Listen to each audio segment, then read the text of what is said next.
মৃত ব্যক্তির জন্য 4 দিন ও 40 দিন পর আপনারা যেটা করেন এটা বলে চল্লিশা। কি বলে?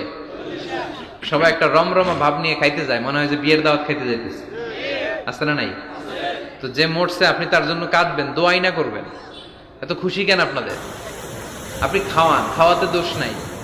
আপনি মাইয়েতের রুহের মাগফিরাতের জন্য খাওয়ালে মৃত ব্যক্তির গুনাহ আল্লাহ মাফ করবে, সেটা ঠিক আছে, কিন্তু খাওয়াবেন মিসকিনদেরকে, ইয়াতিমদেরকে, তারা বেশি হকদার।